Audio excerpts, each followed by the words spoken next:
Oke, anak-anakku semuanya, assalamualaikum warahmatullahi wabarakatuh. Ini, tolong siapkan softwarenya dulu. Softwarenya disiapkan dulu. Jadi kalau nanti ada pemandangan yang sangat indah, Anda harus pixelnya harus tinggi. Kemudian OS-nya juga harus mutakhir ya.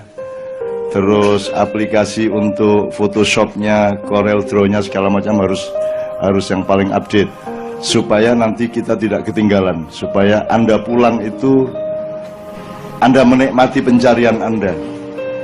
Mohon diketahui bahwa tidak ada manusia yang benar-benar benar, sing tenanan benar itu tidak ada, kecuali Allah, para malaikat, dan Rasulullah SAW, dan para nabi serta rasul yang lainnya.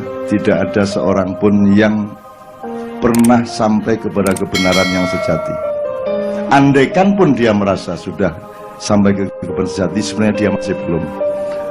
Jadi yang disuruh Allah, yang ditagih oleh Allah itu bukan menemukan kebenaran, tetapi tidak berhenti mencari kebenaran.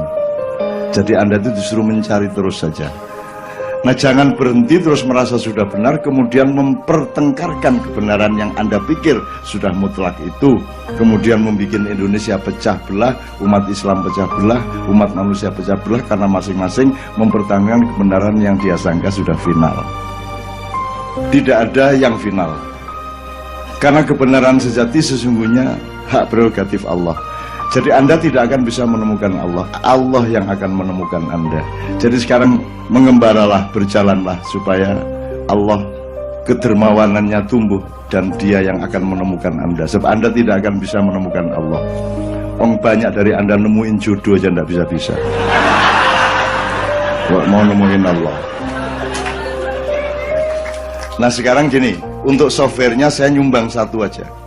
Kenapa sedekah kepada Indonesia ini dijadikan tema oleh teman-teman KC? Karena kita harus memiliki terminologi dan regulasi ilmu yang setepat-tepatnya. Sebab Anda tahu dalam bahasa Indonesia kata kewajiban itu tidak persis sama dengan kata wajib di dalam syariat Islam.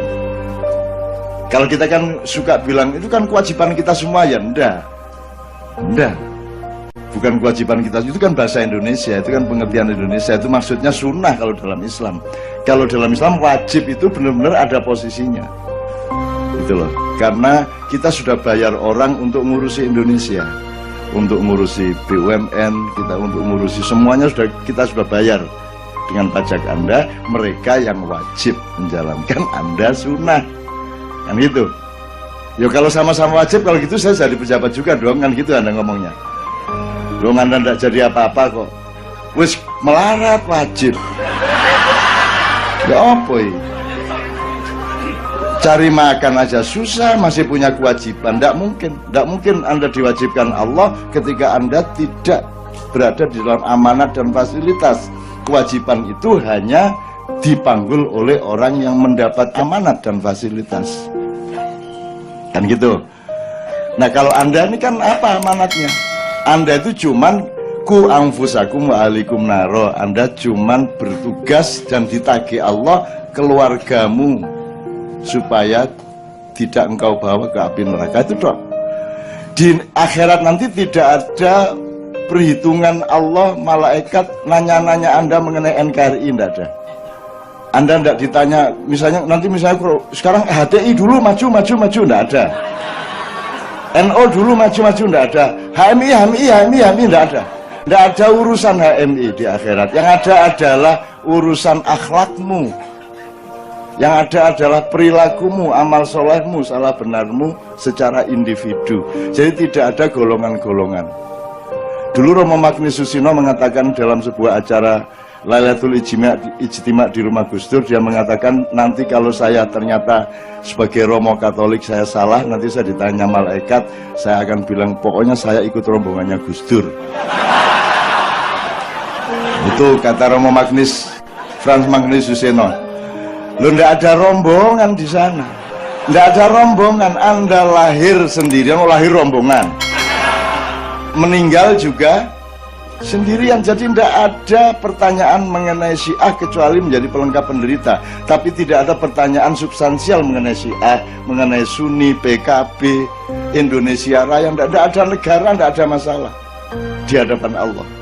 Bukan negaranya yang penting engkau bersikap apa kepada yang menjadi tanggung jawab hidupmu, kan begitu. Jadi teman-teman sekalian, Anda bertauhid, bersyahadat, sholat kepada Allah, baik kepada keluarga, sayang kepada para tetangga, selesai masalah. Bahwa ada Indonesia, ayo kita bantu sebagai sedekah kita, kan gitu. Jelas ya masalahnya ya. Jadi Anda 15 tahun di sini ini sampai pagi setiap bulan itu sedekah yang luar biasa. Yang presiden tidak sanggup menyelenggarakannya, yang menteri tidak sanggup menyelenggarakannya, Mendiknas tidak sanggup menyelenggarakan, menteri agama tidak sanggup menyelenggarakan seperti ini. Mereka tidak akan bisa menahan Anda sampai jam 4 pagi. Tidak ada seorang pun yang bisa, kan begitu. Maka sodako Anda harus bikin Anda gembira. Begitu Anda ke KC, Anda bergembira. Nang direk sodako rek. Gitu kan? Mana sodako? Sodako, bener nggak? Anda bersedekah kepada Indonesia. Wong menteri aja nggak mikir kayak Anda kok. Sampai Anda sampai keringetan. Ini negara kita ini. Wah, menteri ini loh gak nunu. Anda yang setengah mati padahal koniku wis gak duwe penggawean. Melarat, utang gak iso bayar, bondek warung-warung sambrek. Indonesia kan gitu. Itu saking tingginya sedekah Anda gitu ya. Jadi gembira nggak sekarang? Gitu. Untuk apa Anda berkace-kace, bermayah-mayah kalau itu tidak menggembirakan Anda? Nah, salah satu landasan kegembiraan kita adalah karena kita ini bersedekah terus kepada Indonesia, karena kita tidak punya kewajiban. Kewajiban dalam syar'i, bukan kewajiban dalam, kalau bahasa Indonesia kan itu kewajiban kita semua. Lihat enggak kita semua, nah kan ada sunat wajibnya masing-masing dong. Mosok wasit turun lapangan terus nendang bola ngompor, lu kamu kok ikut? Ini kewajiban kita bersama. Ya enggak bisa lah, kan ada tatanan, ada yang namanya matriks 5, ada wajib, sunat, halal, makruh, dan nah itu semua ada tempatnya masing-masing. Maka saya menyetujui usulan KC bahwa malam ini kita mencoba menemukan kembali posisi KC dan Ma'iyah sebagai orang yang bersedekah kepada Indonesia. Begitu kamu jadi pejabat, kamu berkewajiban, bukan sedekah lagi. Nah, Anda lebih tinggi, makanya jangan jadi pejabat supaya lebih tinggi derajatmu, karena Anda mau berbuat Indonesia meskipun tidak dibayar, betul enggak? Tinggi toh? Begitu mau jadi wali kota, enggak, nanti turun, nah, gitu kan ya.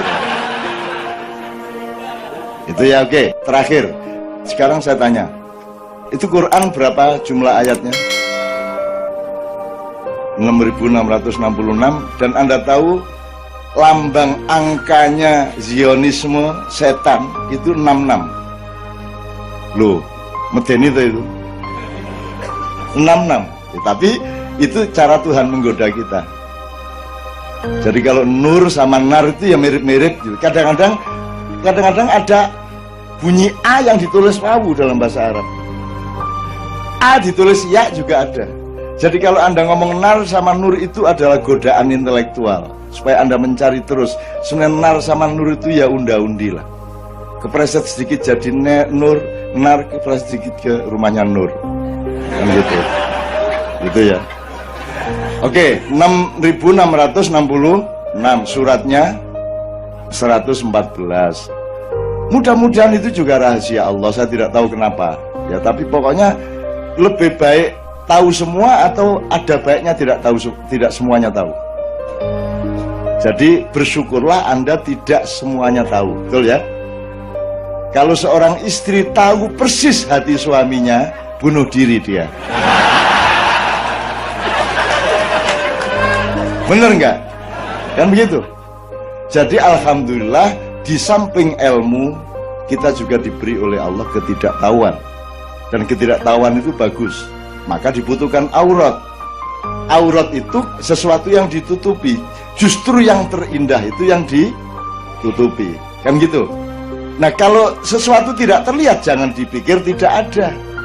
Tidak hanya manusia, juga di dalam peta sosial, peta politik, peta kebudayaan. Jangan dipikir kalau tidak kelihatan di TV itu dia tidak ada. Jangan dipikir kalau tidak ada di media itu dia tidak merupakan sesuatu yang berbahaya. Itu namanya aurat. Namanya aurat. Dan Anda setuju toh bahwa manusia disarankan Allah untuk menutupi aurat? Bayangkan kalau ndak. Wis bayangno, wis bebas aurat wis. Iya nek wedok. Nek lanang iku lho. Banyak gondal gantian. Itu aja udah gembira kok kita ya enggak? Enggak punya uang banyak enggak masalah, bayangin itu terus gembira. Enaknya ya Allah mak ya ini.